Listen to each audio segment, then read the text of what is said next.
What's your favorite sport? There are so many that showcase talent, strategy, and athleticism in spectacular fashion, and I find myself always drawn specifically to football. It's also the favorite sport of my family, including my mom. However, where I dreamt of being a quarterback or coach as a kid, she did not. She could never see herself in the same positions I did, as there was nobody that looked like her. We are in a new generation of men's sports now, but how do women fit in? Today, we are going to sit down with a woman who has experience in the sports world to discuss the current state of women in men's sports. Hi, I'm Eli. I'm Muf. And I'm Emma. And this is When the Lights Go Out.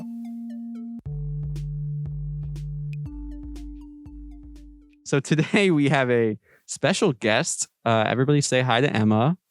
Hi, Emma. Thank you, the one person that's here. How are you? How are you doing? You know, I'm doing well. Happy to be here today. That's awesome. That's awesome. How do you know us? Well, I just met Eli a few minutes ago. That's true. He seems pretty cool. Oh, thank you. And Muf, he was my acquaintance for a long time, but here we are. We made progress, and he's now my friend. We worked together at the Ravens, and we had classes together. So yeah, you said you guys worked at the Baltimore Ravens together. That's pretty cool. Yeah. Yeah? Yeah. Yeah. No? No, yeah. Oh, no, yeah. Yeah. So, I mean, along those lines, what's your connection to sports? So I grew up playing sports. My world kind of revolved around them. I played lacrosse, field hockey, swam, played golf and tennis, and spent a lot of time watching football, baseball, sports like that with my parents. So basically, that's just like something. Are you gonna name it? Like, I don't think there's any more sports you can name. That's there are, but like bocce ball. Bocce ball. I mean, we played some of that in the backyard. Bocce ball is fun. I don't know the real rules of it though.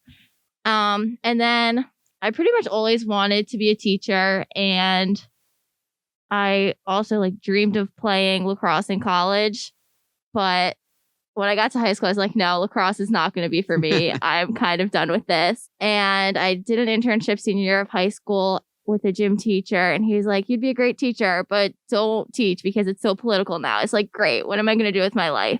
And I was like, okay, sports are something I know well. So I decided to major in sport management. And that's where I am now. With field hockey, I know you played club field hockey, or you do. Through your field hockey career, through your sports career, how many male coaches have you had for just field hockey? All of your sports. Let's go. Okay. Let's go all of them. So for rec leagues, my mom was always my head coach, which was pretty awesome. And then there's usually a male assistant coach on the team, so one of the other girls' dads. And then my club lacrosse coach and club field hockey coaches were females. I guess I haven't really had male coaches. Oh, in high school, one of our assistant coaches who coached the goalies was a male. He was the husband of our other assistant coach, which, I mean, I guess I haven't had too many male coaches, but you definitely see it a lot, especially in club lacrosse. A lot of the girls' coaches are men just because, they're more intense, and I guess they can teach the sport better, which I don't know. I think men's lacrosse and women's lacrosse are very different. They are. But They are. They're completely different sports. There should be both called lacrosse. One should definitely be called a different sport because they're almost completely different. I know you haven't had a lot of male coaches, but generally, why do you think it's more normalized for male coaches to coach female sports rather than female coaches coaching men's sports? I think there's just that stigma that men are more knowledgeable about sports. They'll be able to teach the sport better. They have more of that competitive knack, I guess, and women are seen as being more nurturing. So women coaching a male sport, it's kind of just no, they're not going to be able to do it well enough. They're not competitive enough. They're not going to be aggressive enough in either their play calling or, any aspect of the game. That's really interesting. Because from what I know of women's basketball, the best women's basketball head coach of all time by far is Gino from UConn. He's coached he's obviously coached in college, but he also coached the Olympic teams for years. And I think there was a stretch of like 4.5 years where his teams just didn't lose, like literally registered no losses.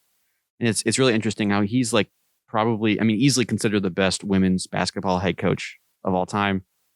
Like, why isn't a woman there?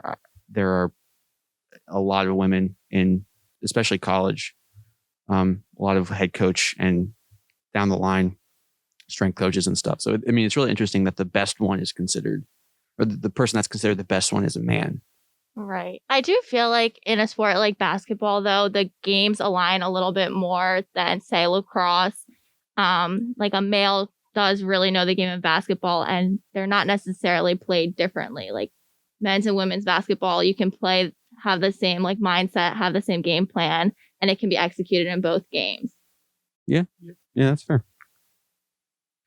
So it's interesting that I think women are often pushed away from sports, specifically women's sports, either because there's a lack of emphasis or just the stigma of a woman playing or coaching sports. But I mean, you've been involved in a lot of different ways. What are the things that have kept you involved? So I think I realized at a young age that sports were teaching a lot of lessons, time management, winning and losing with grace that transfer well beyond the field. So I think that was something that kept me coming back, is like, hey, maybe if I don't go the sports route, I'm still gaining something from this. And I think having my parents introduce me to sports at a young age is really what made me think like, okay, I'm going to be supported through this. Maybe it seems like this is more for boys, more for guys, but I can be a part of it too. And I think that's one thing, like the support I had in my family, my friends really made me think like, okay, I can do this. And then I also I'm not afraid to describe myself as a competitive athletic person. So I think that's like one of the big parts too. Yeah, that's really cool. And I mean, the thing you mentioned about your mom being a coach for you, I'm sure that helped with the support and just being comfortable in those situations. Definitely. That's really awesome. And now I kind of want to move on to the more the professional side of these sports. So there are kind of 4 major areas of involvement of people in general. So there's, the coaching side of sports. There's the ownership side of sports. And there's the kind of front office general manager stuff. And then obviously officiating. So which do you think is the most important and will inspire women more to be involved in sports? I would honestly say I think the coaching is most important and will inspire more women, just because you really have that sense of purpose when you're in the coaching position, and it's very visible. Like people aren't always talking about the owners and what they're doing, but when you see a female, say, on a sideline of an NFL game, you're like, wow, that's pretty cool. Like she's able to coach this. Maybe she's not the head coach, but we could progress to that point. There are a lot of women who are learning the game and know it well enough to coach in a professional way. So I just think that sense of purpose they have and the impact they can have in other women's lives or other women and men's lives is really important. So it's the kind of visibility you Right. see. That's really cool. Yeah. When I was thinking, when we were writing this question, I was thinking the answer. I mean, it wasn't a leading question at all, but I was thinking if I had to answer it, I would say ownership, because they can hire more people. But I guess from what you said, from a woman's perspective, or at least from your perspective, it's interesting that the visibility is the most important thing. There have been women in men's sports for years, right? But they're mainly in behind the scenes positions, like you mentioned, like in the business side of it, in like marketing, sales, business operations. The last few years, there has been like a huge push to get more women in, I guess, more visible roles in major male sports like NFL, NBA, XFL. There have been multiple either female full-time assistant coaches or like coaching interns in the NFL that we've seen. There's at least one official in the NFL that I know of. And then we've also seen women in the NBA like Becky Hammon, who we kind of learned about in one of our classes, but she was a longtime assistant coach of Greg Popovich with the Spurs. And she actually got to be the lead head coach in a couple of the games in the bubble. So I know you already kind of talked about this, but like how is having women in these more visible positions versus like business operation behind the scenes positions important for like young women to see? I think it's important because it just gives women the hope that they could get to that one spot where they really want to be, the front office position, the coaching position, the officiating position, where it's like they're making an impact that's totally visible to everyone. You're not just, in the bottom of the stadium doing whatever work needs to be done, the grunt work. You're really there making an impact on the team or the league. And I also think like you look back in time and having those dreams would be totally irrational. But now a little girl growing up who really loves sports can be like, hey, this is possible. I can do it. Like when I grow up, I want to be a coach. I want to be an owner. And I think that's just like really important. Yeah, that's really cool. I mean, this podcast will come out in November, but the tomorrow from when we're actually recording this will be the first time when the Washington football team play the Cleveland Browns at on both sides, there's at least one woman coaching and then a woman officiating as well. And so that's a big step, and that's going to be huge for visibility. And the fact that people are talking about that, it's going to help a lot. I may have the completely wrong opinion on this, and like I'm fine to be sunned, but like sometimes, especially in the NFL, I've seen that when there are women in these more visible positions, it seems a little fake in a way, just not because of the job women are doing, not anything because of what the women are doing. It's because of how the NFL shows it, I feel like.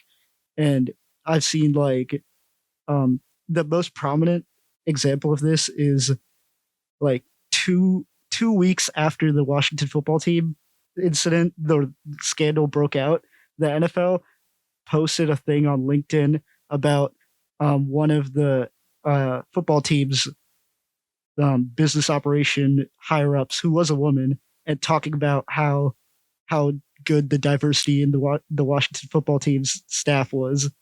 So sometimes that feels a little fake. Yeah, and do you agree with that? They actually, sorry for interrupting. No, they hired a woman to replace one of the people who was involved in the scandal. Yeah.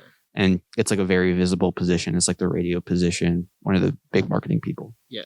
Right. I definitely do agree. Sometimes it is a little bit superficial, or like even if you are the woman in that position, like you're like, oh, am I just here to meet a quota or to make the team look good? And, that's not the best feeling. Like, I know for me personally, I would rather be in that position because I am qualified to be in that position, not just because, the Washington football team is like, hey, we need a female here. Yeah.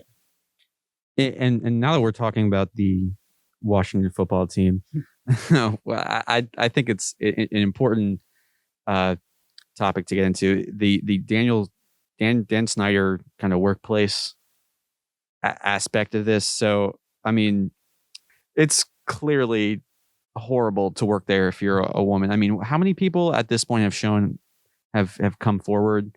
42? Yeah, 42. Different women. Too many. That's, yeah. I mean, one is too many, but that's just ridiculous. 40 of them being actual Washington football team former employees, and 2 of them being NFL reporters. Okay. So, I mean, do you think that type of environment exists in other organizations, either in football or other sports, and then at any level?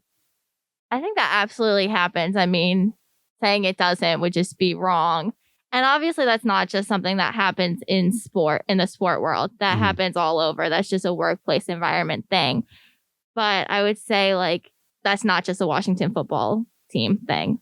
It happens all over. And I mean, some people are too scared to stand up for themselves, or they feel like I can't do it until I'm out of my job right here. Mm-hmm. And I mean, you kind of look at that situation and it's like, why is it so hard for people to stand up for themselves? But then you think, hey, if I were in that situation, would I be able to stand up for myself? And, we'd all like to say as women that you would be able to, but I guess you don't really know until the situation arises and you're like, I have to react, or, it's just going to keep happening. But do you think it's like more prevalent in sport than in others just because it's such a male dominant industry? I'd say it probably is more dominant in sport just because, it is kind of a man's world. You look at sport and most people would say that. Yeah, I'm interested. Do you think the kind of uncovering of a situation like what we've seen with the Washington football team will will either lead to other organizations, other women stepping up in general, or do you think it'll make people more discreet about their transgressions? I think women are going to be more on edge about, like, is this happening at any level, really? I mean, I know I personally have experienced, like, hey, are you sure you can carry that, like, on your own? I'm like, yeah, maybe I'm 110 pounds, but I can carry a tent. Like, you don't need to make me feel bad about it.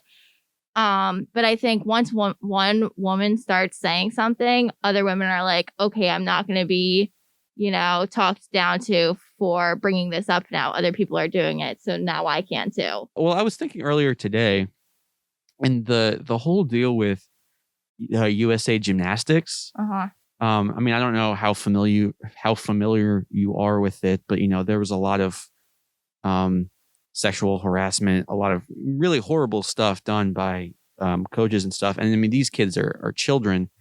So, I mean, how important do you think it is for these stories to come out, however, horrible they are to watch, but like, especially when you're young and having your parents recognize the signs of that kind of stuff? Right. So, like you brought up, USA Gymnastics, Athlete A just came out on Netflix not too long ago.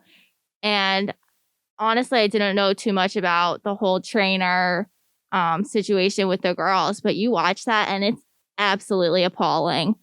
And I think, like, you listen to the girls talk and they say, oh, I didn't know it was something bad. Like, I felt a little bit uncomfortable, but my mom was in the room. And then the moms are like, I didn't see that happening. And it's like, any little girl could be in this position, or even the Olympic age athletes went through it and they're like, I was uncomfortable, but I was too scared to speak up. This is someone who has been around me since I was a little kid. Yeah. And Olympic age athletes for gymnastics are not old. They're young. They're like 16, maybe, that's crazy. Right. And especially like the reputation Larry Nassar had, you think about it and you're like, he would never do that. And then you watch him getting totally uncomfortable in the interviews he had in Athlete A, and it's like, yikes. Yeah.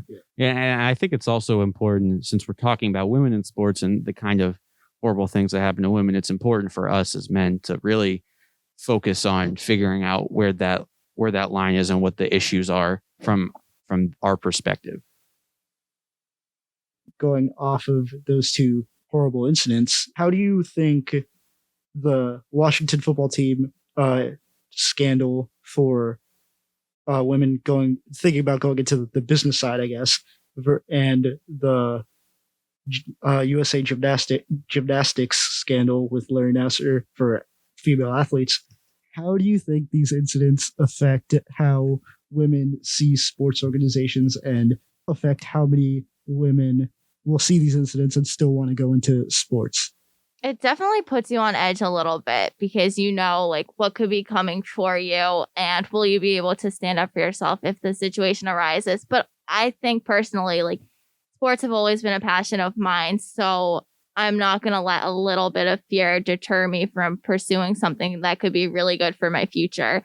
And I think there are also other women who have that same mindset. Like, you could have that weird workplace environment anywhere, maybe not to the same degree, but it's kind of like you pick and choose your battles. Are you willing to take the risk? I mean, like, going off what you said, I don't think it's ever like a bad idea to go against something that's fundamentally wrong. Right. But I mean, I do see your point where, I mean, I could see if I was terrified and there was a goal in mind. Well, yeah. To suck it up enough to a point where you could get to where you wanted to go, and then you can make that change. I mean, that's really a catch-22. It's like, right. if you want to make a change, you're going to have to perpetuate the things you're trying to change. Right. But if you try to change something at a lower level, you might not be able to make the changes later at a bigger level. I mean, that sucks. Right. It definitely does suck. I mean, there is the point where enough is enough, but also if you go against the flow, you're gonna change the lives of other people too. And I think for me personally, if I can influence one little girl to continue with sport to, a real job, then I think that's a success. Yeah. And now I kind of want to switch gears a little bit and talk about cheerleading. So cheerleading is like a super intense sport. And I think there have been some documentaries like on Netflix, I believe Cheer. Great stuff that really showcase that. But in like popular men's sports, cheerleaders are kind of seen as women who are just there to provide entertainment for men, like between plays and stuff. So do you think this kind of view on cheerleaders pushes women away from enjoying those sports? Meaning the sports, like going to a football game and enjoying the game. Yeah. I think that's kind of just the direction sports are going. They're more of a media spectacle now. So the cheerleaders do add to, and I think there are a lot of females who do go to football games and they enjoy watching the cheerleaders because maybe they're not a huge football fan, but their spouse, their friends wanted them to go along, and it provides something that they can enjoy. So I wouldn't necessarily say it's always bad, but there are definitely incidents where people look at the cheerleaders and it's like there's some sort of sex object. Mm-hmm. And, that might deter women from going to the games because they're going to be around people who are looking at the cheerleaders and they're like, oh, look at them. Like, they're so hot. Mm-hmm. Something like that. Yeah. And I mean, I guess it's good that in many ways, like, if anything, those bring people in to those games, and it's not like they are able to be like harassed person to person. And I happen to know, I've been very lucky to know now 3 different women who have been dancers on different NBA teams. And they're so hardworking, right, and how talented they are, and the level of talent you need and work you need in to get to that level. I mean, it's a sport in itself. And I think that, I mean, they do a lot of things to inspire younger women to do dancing and stuff. So, I mean, it's really awesome. And I'm not saying in any way that their only job is to be sex objects, but yeah, it's interesting to see that. The one thing I did want to ask though, that we've got to is, do you think maybe having cheerleaders primarily being women kind of push women who are interested in sports to doing cheerleading instead of coaching or, playing or something else like that? I feel like they're kind of 2 totally separate routes people could take. So if you did grow up cheering, you would probably be like, hey, I want to cheer. Like, you see the NFL cheerleaders. You're like, wow, they're so amazing. They're so passionate about cheer. So that's the direction you choose to go. But maybe if you're more of a like lacrosse, field hockey, one of those athletes as a female, you would think, hey, I grew up watching my brother's football games and I know a lot about this sport. So maybe they decide to go the coaching route. Okay, that's interesting. And I think the things you've said about visibility, mean that giving women more options doesn't mean that you're going to split them up. It just means that you can now choose the things you want to do. So it's not like cheerleading is a bad thing for women to do, but I think it's important that they have the opportunity to decide if that's the thing they want to do in the sports world, or if they want to do something else, like you being involved in other ways. We talked about it briefly at the beginning about your kind of involvement in sports. You are involved in sports at an educational level, which I think is really cool. It's how you know Move. I was just wondering if you could speak to your experience as a woman in that kind of setting. So I would say as a sport management major, I kind of knew going in that there were going to be a lot more males in my classes than females. You knew going in that there was going to be like many more men than women in your major? Yes, I definitely knew that. But okay, like I was saying, it didn't really deter me from going on this path because, as Muf criticized, I'm not someone who's afraid to speak my mind. So I wasn't really worried about the guys in my class kind of, I guess, condemning my opinions about things. It's like I can stand up for myself and I can back up my own arguments. But I think there was one class where I was the only female in the room. I think there were like 19 guys, which was fine. I feel like I participate in class a lot either way. And a lot of them just sat in the back kind of doing nothing. So do you know, like off the top of your head, could you quantify that? Like, do you know what a ratio, like a common ratio for a class would be? or like even throughout the whole program? Or Because I have a number in my head. I honestly feel like it's at least 85% male. Wow. What were you gonna say, See, Move? I was gonna say like it's like 70-30. Really? Interesting. Yeah. I feel like in a lecture of 70 people, there's maybe That might just be because 5 to 8 girls in the class. Wow. that might just be because like in my regular non-sport classes, it's like it's not a huge difference for me relatively. So I might be quantifying it or like exaggerating the numbers for myself, but I could be overshooting it too, though. I don't. it's somewhere between 30% and 15% female. Okay. Well, I mean, that's honestly more than I expected. But I mean, that's good to hear that there are that many women getting involved in the education level, so that the next 20, 40 years of sports are going to have more women. That's in a sport management major, but I do think, if you go to athletic training, which is also very involved in professional sports, there are a lot of females who, if you look at the athletic training major, I think it's more closely related. Yeah. Like 50-50. I'll also say in one of my former roommates, Matt, who's been on the podcast before, it was a kinesiology major, and like basically half of his friends, if not more than half, were women. So they're right. And a lot of those women, he had multiple classes with like the athletes at our school. So I mean, he had classes with multiple women's basketball players. Mm-hmm. And I know that there have been, at least at Maryland, there have been a few women's basketball players that have were deciding between the WNBA and like going to med school. So I mean, while sports management is one avenue, there are other avenues that women can take to get to sports. Right. I'm interested then because I come from an engineering background, and I noticed that there were, off the top of my head, there were 3 different organizations that women could go to be more involved in engineering. And they go from broad to like very specific. And a lot of what those organizations did was support the women to try to maintain, keep women involved in those majors and make sure they don't, change, feel too uncomfortable. So they supported those women a lot. And then they also did a lot of outreach to younger women. I wonder, is there anything, at least in your experience, similar? No, I don't actually think I've come across anything like that. Maybe I've seen webinars that are like women in sport, and it's more tailored towards women finding a career in sport. Mm-hmm. But I know, well, I'm not 100% sure, but at Towson, I don't think there's any clubs that are tailored towards women succeeding in sport or taking the steps to be successful in that aspect. I don't know. Move, correct me if I'm wrong. I think you're right. I don't remember seeing anything specifically tailored to women.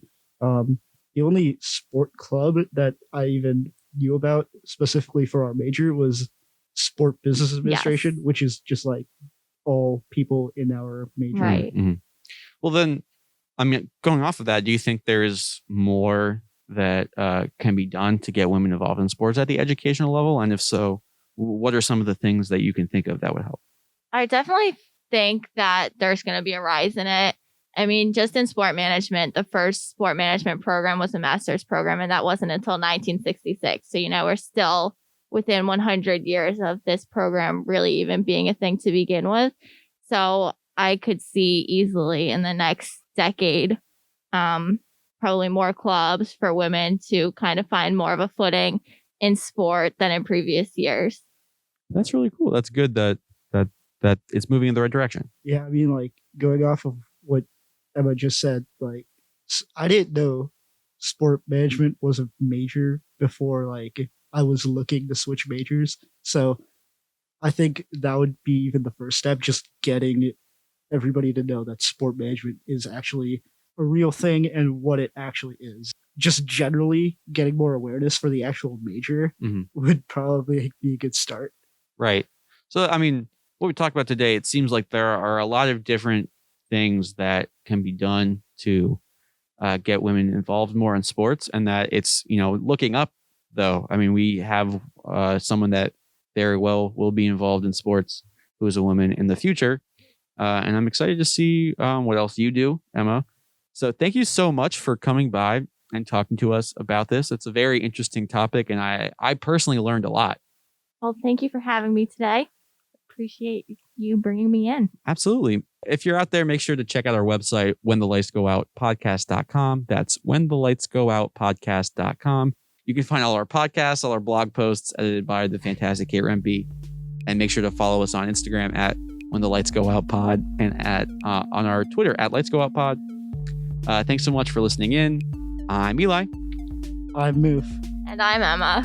And this is When the Lights Go Out. See you next time.